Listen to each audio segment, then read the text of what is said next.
Welcome to Meldon Law and Friends. I am Jeffrey Meldon, founder of Meldon Law and practicing attorney, helping people who have been seriously injured in crashes involving cars, trucks, boats, motorcycles, golf carts, skateboards, whatever. A lot of people, though, it's not really funny because your life can be turned upside down by a serious crash, and we do help people put their lives back together. So if you ever have any questions, give us a call. You can go to meldonlaw.com, or you can give us a call at 352-373-8000. It's exciting to be here.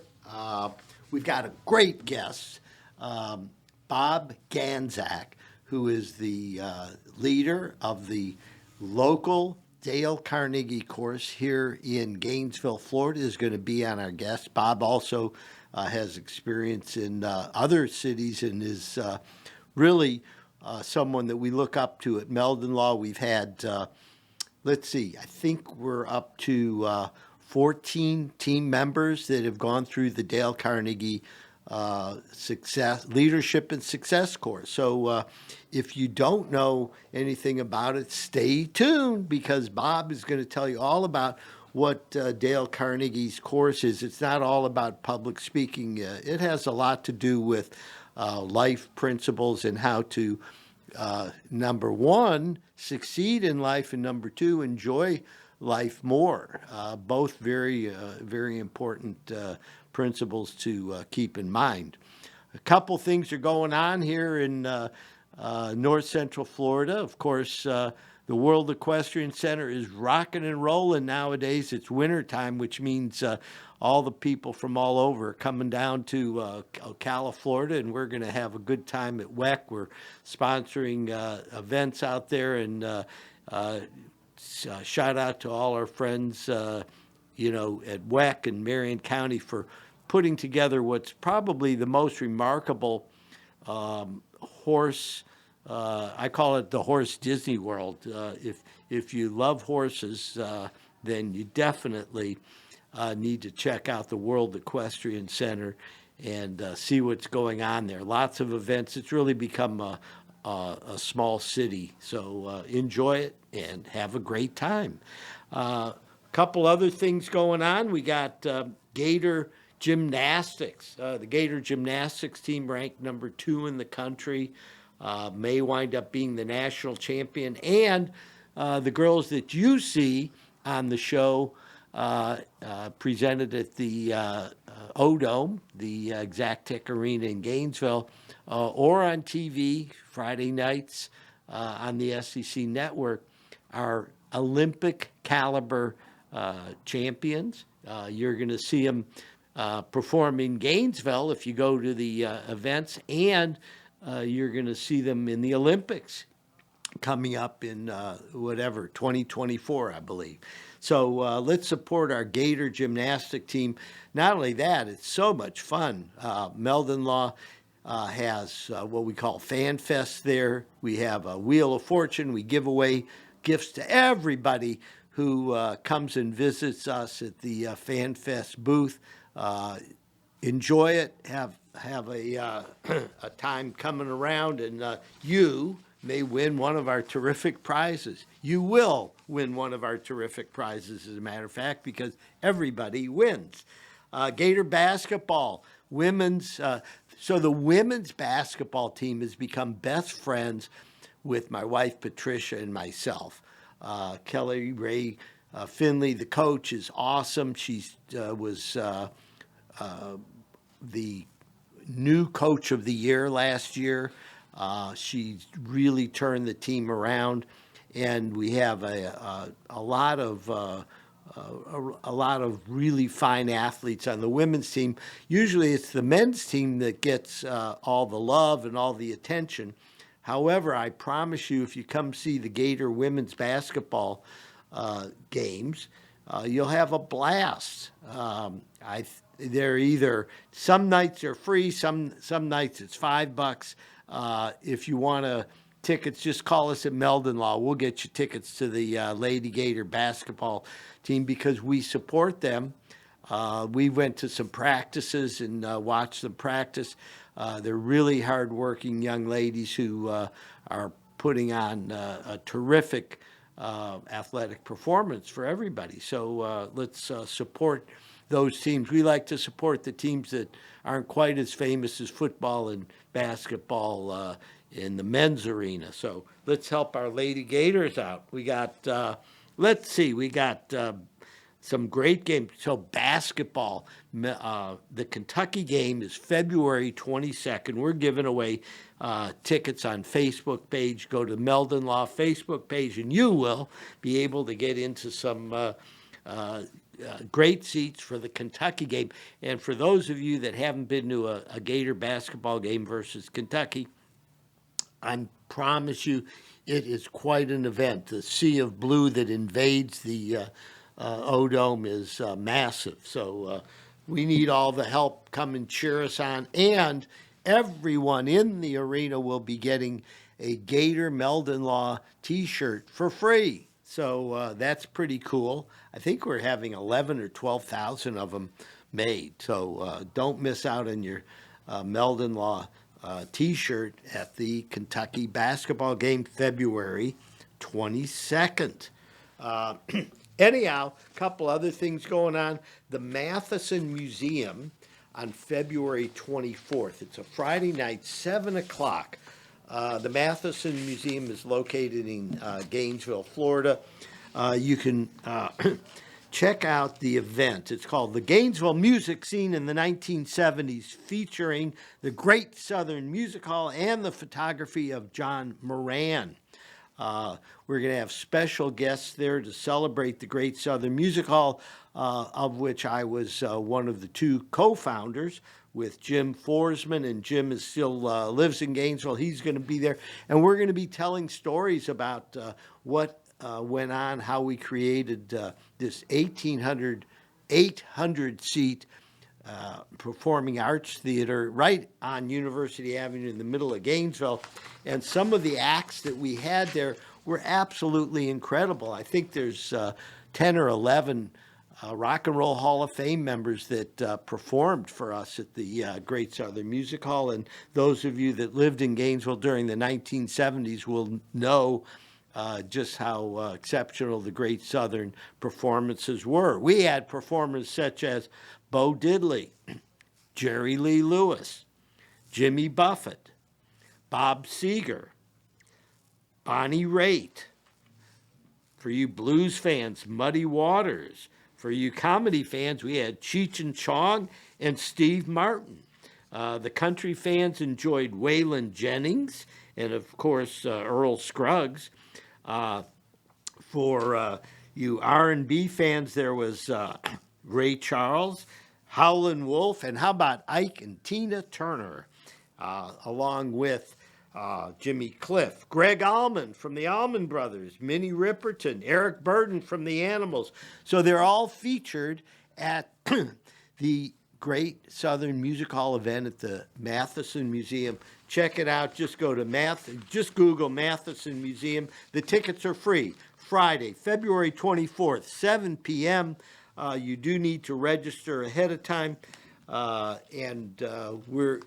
Law has produced this event, and it's going to be a really rocking time, February 24th. All the original folks that were involved with it are going to be there, and there's going to be a discussion for those that lived and breathed the Great Southern at that time. So come and enjoy us.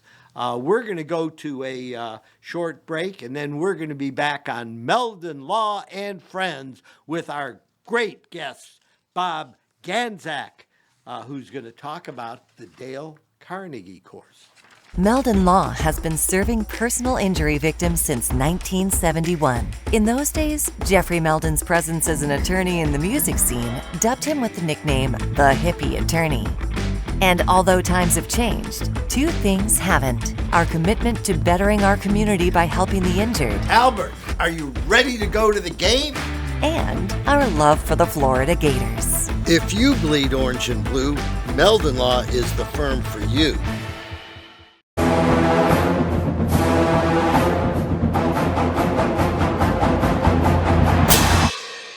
Jeffrey, what are you doing? Well, I'm joining the band, of course. Since Meldon Law is the official law firm partner of the Florida Gators, I want to help. Dad, we're litigators. Let's stick to helping people in the courtroom. Well, can we still hang out and jam a little bit? At Meldon Law, we won't back down. I was going down a one-way street and a girl that was driving her car T-boned me on my scooter. I ended up going for an MRI and discovering that I had 2 herniated discs.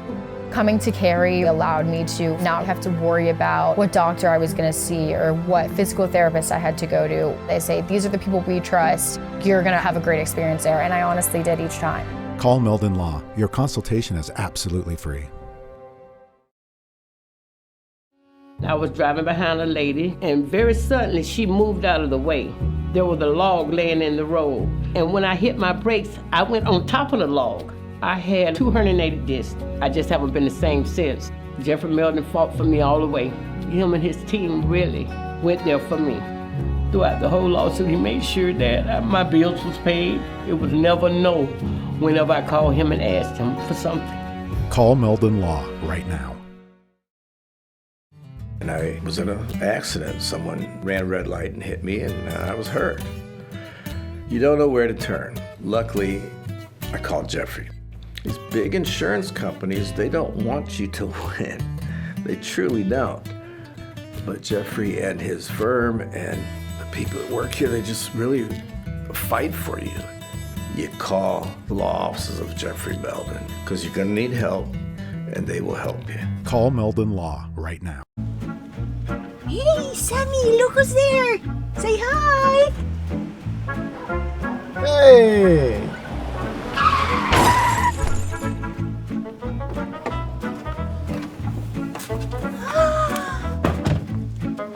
You again!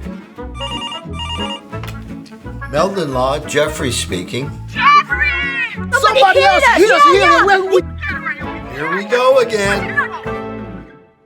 Welcome back to Meldon Law and Friends. I am Jeffrey Meldon, founder of Meldon Law and attorney, helping people put their lives back together after serious accidents. Our special guest today, a good friend of mine from the Dale Carnegie course. Welcome, Bob Ganzak. How are you doing today, Bob? Doing great, Jeffrey. Always doing great when I get to be with you. That's fantastic. So Bob and I know each other. As a matter of fact, we are all excited about the Dale Carnegie course starting. What's the date? Tonight. Tonight. Okay. Those of you that are interested in the Dale Carnegie course, you can get a hold of Bob. But first, we're going to give you a little tease here. We're going to talk a little bit about what the Dale Carnegie course is, and then we'll give you all the information. So if you want to get involved, you can. Even though you may not be able to make it tonight, you can catch up next week and get started. So let's go. Bob, I've been through the Dale Carnegie course. Why don't you tell the listeners, first of all, a little background about yourself and how did you get involved with Dale Carnegie? A long time ago, Jeffrey. 1991, I was named general manager of a radio station. And I had been sales manager, so I had managed people and led people, but I didn't know what I was getting into. And I needed to find something that really helped me interact with more than just one department. I had read How to Win Friends and Influence People a few years before that. I saw that the class was coming to where I was living in Michigan. I signed up. And that experience, I became a graduate assistant a couple of times and a customer of theirs for about 17 years. That was my indoctrination into that. 2009, the gentleman that owned the franchise in Jacksonville, Buddy Faulkner, we were doing some work together. I was putting some of my people into his classes. He asked me to come work with him, and that was an opportunity that I just jumped at. So all of a sudden, it's like Hey, Bob, you want to take over the Dale Carnegie course for North Florida? Yeah, that's basically what it was. We had somebody that came in, another franchisee, in between Buddy and myself, but that was basically it. Come on in and learn the business. It was awesome. It was really a lot of fun. Let's demystify what the Dale Carnegie course is. Some people think it's just public speaking. Some people think it's just leadership. Some people have different ideas. Why don't you give us kind of an overview of what people can expect if they enroll in and complete the Dale Carnegie course? Everything that you mentioned, it's that and more. We do have, I can't think of a better way to learn public speaking than in that program. But it's not just that, and it's not just leadership. We help people build their confidence. And some people think, well, I'm really confident. I don't need something like that. Well, there's certain areas that all of us lack that in. So that is part of that. And then people skills. I mean, 85% of your success in life, according to Harvard School of Business, comes from how you interact and get along with other people. And we don't have enough of that in our normal brick and mortar schools. That's a big part of it. I don't know if we have any. I mean, I'm trying to remember. I went through, 7 years after I spent, however many years I was, it took me to graduate high school. Then I go to undergrad school. Then I go to law school. And I don't think in all that time I ever had a course, that taught people skills. It's not there. And then communication, both like we're doing here in front of a group, tough conversations, those conversations that you don't want to have, yet you have to have them. How do you deal with those? Of course, the leadership component. And then the fifth part of what the program is managing our attitudes as it goes to stress and worry and how that impacts a team when one or a few of the people really have some things that they can't deal with. Yeah, I think that, it's very important to, understand the interaction, because no matter what your position is in any group, you wind up normally being in some kind of a group setting where you're trying to solve problems, do things better. What are some of the ways that the Dale Carnegie course helps you learn those skills? Well, in many ways, having the intestinal fortitude to be able to have those conversations or to do that. Plus, really when you look at it, the ability to manage your own worries and your stress, and that's a huge part of it, as you know. It just understanding how to, like, my favorite principle of the stress and worry principles is living in daytight compartments. How do we take home maybe some of the things that are going on at home and leaving it there and being able to focus on what you're doing at work and vice versa? Or like in your role where you're working with different departments, how do you not let that bleed from one to the other if one team is having a challenge? To me, that is a big part of that. Yeah, I really appreciated during when I took the course, learning the concept of living in day-tight compartments, which basically means it's 12:30 or 1 o'clock at night.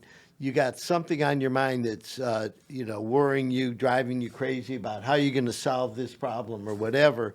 And the fact is, the next day you wake up and you're going to deal with it. Yes. Now, some people deal with it better than others. However, staying up all night worrying about it is not the solution.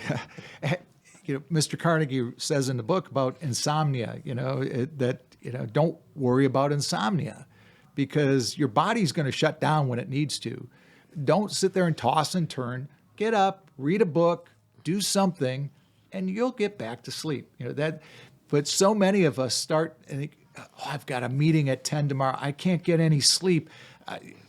And then all of a sudden you've worked yourself up to this frenzy of not being able to sleep. You're worried about it so much. But there are methods that you can utilize to get through that. And you got the little golden book right there. So now I'm glad you find brought that up. So this is a little golden book, and in just a few pages, it summarizes the 8-week course. We didn't mention that. It's an 8-week course. It goes from 6 in the evening till 9:30 at night. And in that 8 weeks, you'll be amazed at what you'll learn. So here's what I thought we would do, Bob, is I'm going to pull out, and I, by the way, keep this around me all the time. It's on my desk. It's always around me. So I know, what it is. Okay, I'm going to be reading something, and I want you just to react to it and tell me what it, okay. Don't criticize, condemn, or complain. When you go through the program, you'll always hear the 3 C's. Those are the 3 C's. And it's the only principle that starts with a negative. Don't. All the other ones are more, from a positive standpoint, but don't criticize, condemn, or complain. First of all, try to do that in one day. Try to do that for a half hour. But as nature, when you're building relationships with people, sometimes you don't want to be around somebody that's always complaining or always criticizing people, or the condemning. And the condemning is pretty quiet. That might go on in your brain. And learning not to do that really opens up avenues. And it is the very first principle. Very first principle. You know what? It's like if we could all in some way integrate that into our consciousness on a regular basis, well, first of all, we'd be much happier. Very much. I don't think people that are complaining all the time are happy people. Well, somebody once said to me, well, people are not attracted to those type of people. Yes, they are. People that criticize, condemn, and complain are attracted to those type of people. And they love to get into this nest and have these little, let's talk about so-and-so, or let's talk about that person, or let's complain about this. When you eliminate that from your life, you open up so much of your life that you can fill it with a lot of different things, happiness or laughter or whatever. Yeah, and it's something that I have tried to think about more often. I'm generally a positive thinking person. I don't think I've lived my life, criticizing, condemning, and complaining. However, I think that it really helps me now, particularly if there's social issues or political issues that come about. I've stopped having things drive me crazy. That's good. That's good. Okay. A little idea of how that would work. This actually happened when I was living in Ocala many years ago. 2 cars, 8 guys going to play golf. Right? We were given the wrong directions to this golf course. We got to where we thought we were going, and it wasn't the right place. So they gave us directions. I was driving one car, and a friend of mine was driving another car. The folks in the other car, in our car, we laughed about it. Well, what an experience. We would have got to meet that person. We were having such a great time. The other guys did nothing but criticize whoever sent the directions, complain about the fact that they drove, 20 miles out of the way and they were going to be almost late for their tee time. They had a miserable day. Our car had a great day. It's just the difference between those two type of things. And it was the identical circumstance. It was just exactly how you deal with it. So when I went through the Dale Carnegie course, I thought that was probably, the most important thing, because in the legal arena, right? Mm-hmm. We're always, it's adversarial, okay? However, there's a different way to handle somebody who's on the other side of the table. So in my former life, if there was an adjuster or an attorney on the other side, I think I was a little more confrontational, maybe, okay, with that person. It's like trying to convince them that they were wrong and get them to say I'm wrong, which never happened. No, Right? Okay. no. So when you realize that you don't have to criticize somebody or condemn them, you respect what their beliefs are and acknowledge them, then you might actually make a lot more progress as far as resolving whatever the issue is. And it's using these too. Your ears, usually when we throw out our opinion or be critical of people, we're not listening. And when you're able to not do that, open up your ears, it's completely different. And people come to our program, as you know, it's a business class. Yet it's not just business.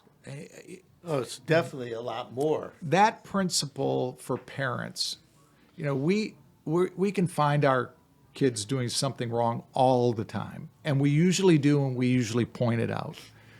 Yet, as a parent, when you start not criticizing, it doesn't mean not to correct them. It's just not that bashing criticism. Right. In other words, you don't want to crush their ego. What you want to do is give them some kind of positive feedback so that they're willing to get back up and try whatever it is again. Yes, definitely. So today I was not interviewing, but I had a meeting with a client, and he came in and he wanted to talk. Okay, so I just kind of sat back and I listened.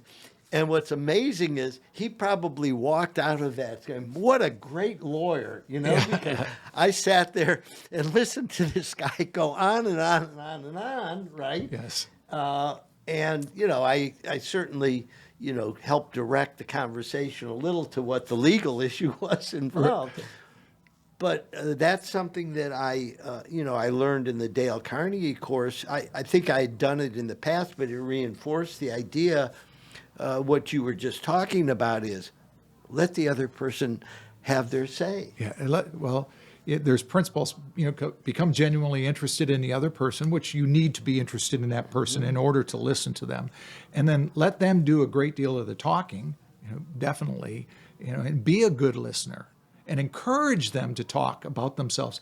That's what you do. That's how you're going to, uncover whatever the things are that your client needs.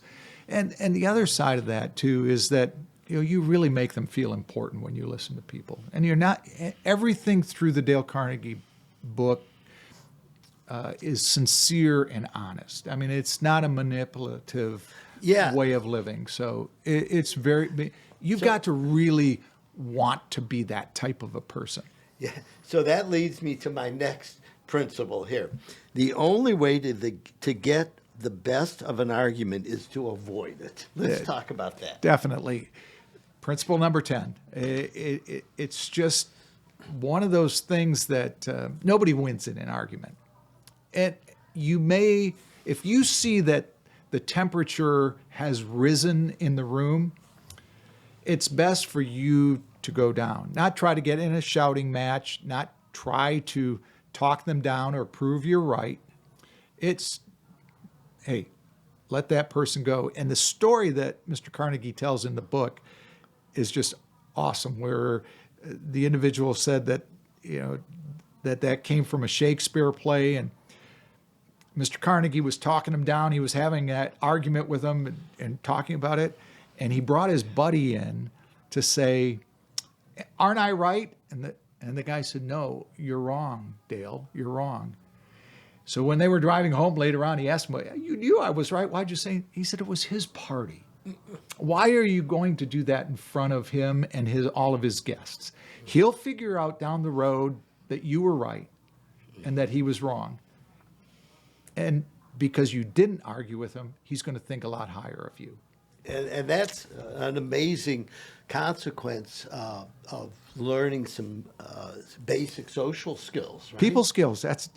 We work in that. And what I like about the class, too, is those first 9 principles that we learn are Mr. Carnegie called the first 3 principles the foundation to human relations. And then the next 6 are to get people to like you. Because if you're not likable, how are you going to build that that relationship with that individual?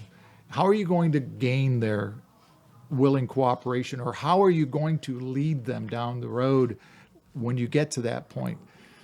So building that is very important, building that rapport with somebody. In the office,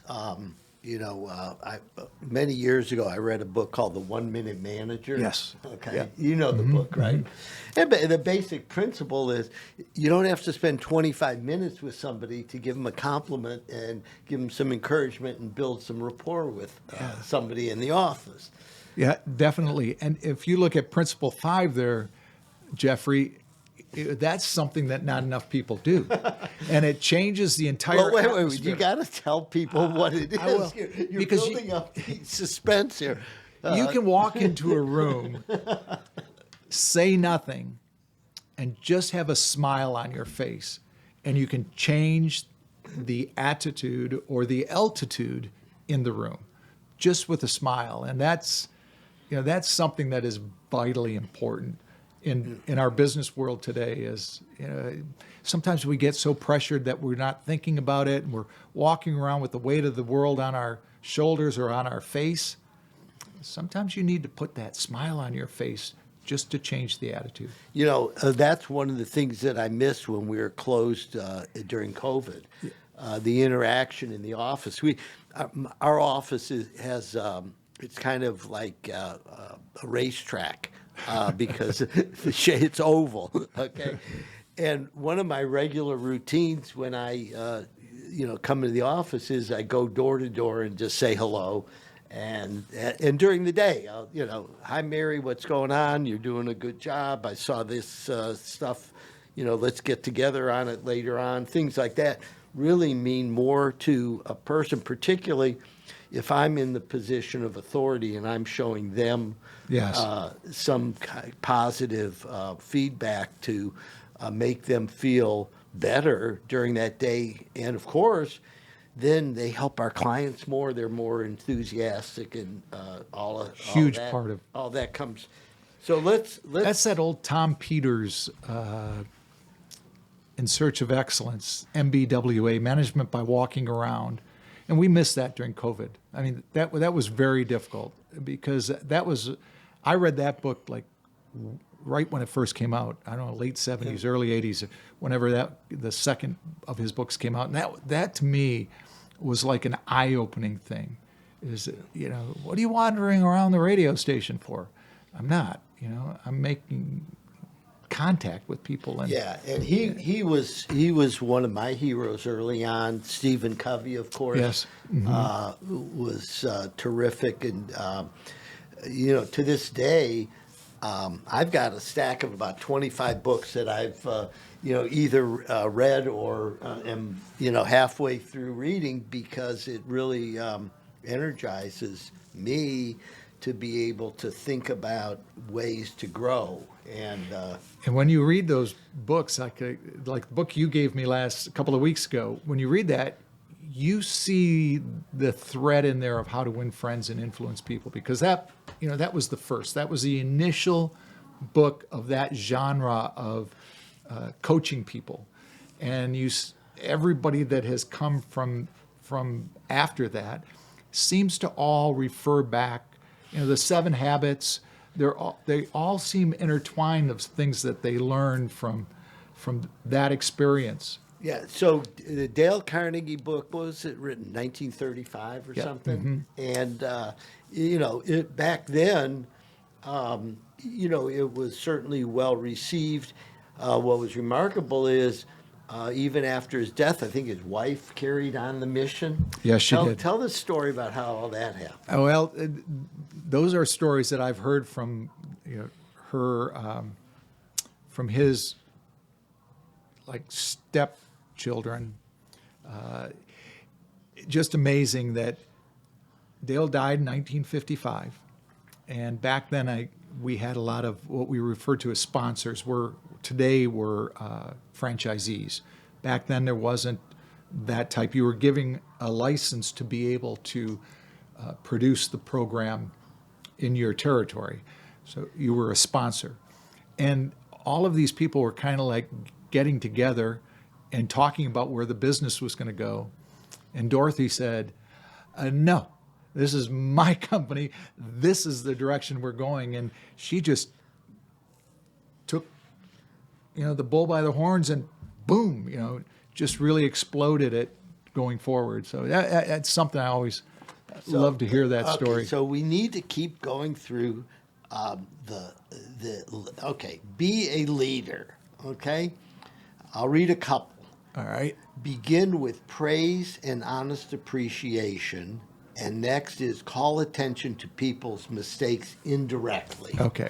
Now, what I usually, most people in a management or leadership role do not begin with praise, unless they went through the Dale Carnegie class. Now, and I ask people, how would you feel if every interaction you have with your supervisor began with praise? Wow, that would be great. Okay. They're looking to find something that you've done correctly. You're going to have this discussion, but begin with praise and appreciation. Thank you for being here, for the job you've done. And then what was the second one? Let the other person save face. Is that what it was? Okay. Yes. It's call attention to people's mistakes indirectly. That's exactly what it is. There are times that you don't have to. Story I tell is I was teaching a class at a certain company, and one of the individuals in the class had been ratted out in front of all of the other engineers at this organization. He knew he made a mistake. Everybody in the room knew he made a mistake. Yet this person his boss called him out. You could have done that totally differently without just indirectly, by asking a question or they made a mistake. Let them go with that, help them, coach them, but you don't have to put it right out to them right there and let the world know, hey, look at this person, look at what they did wrong. Let's not be like. Yeah, it's okay, so last night, my daughter sent me a video of my 7-year-old grandchild, okay? And he was in front of an auditorium with 250 people. And he got up there to do a piano piece that he had recorded, practice, right? And he did pretty good, but he made some mistakes, okay? So, of course, my take on it was, wow, what courage that 7-year-old kid had to get up in front of 200 kids and perform a piano piece, right? The opposite would be, oh, look, how many times didn't you? I thought you practiced that. Is to call them, yeah. That is just something. The thing about that principle too is that we as a society have come through by being criticized, and we're harsh on each other way too often. And there are times when you practice that principle, and the other person doesn't get it. It may take time after time after time of doing it before they realize, wow, this person's really a great person to work for, because we're not conditioned that way. We're conditioned to be critical, to point things out, especially now with social media. Absolutely. Oh my God, social media. They talk about bullying on social media, but it's a real phenomenon. And when you and I grew up, there was no cell phones. There was, television was there, radio was there, but there was very little communication except picking up the telephone and calling somebody or being in a room with somebody and having a conversation, right? This whole phenomenon. Look, we aren't going to put the toothpaste back in the tube. No. So we probably need to use principles from the Dale Carnegie course to help manage some of the negativity that can occur on social media, because you have a lot of people that haven't taken the Dale Carnegie course that are on social media, and we need to get them into the course. Yes, definitely. That if everybody who is on social media had some perspective of what you're teaching, Absolutely. what a better world it would be. A few weeks ago, the Alachua County Chamber of Commerce invited me to do a lunch and learn for them. And I did it on applying the Dale Carnegie principles to social media. And it was all about bullying, about that, the way people do things.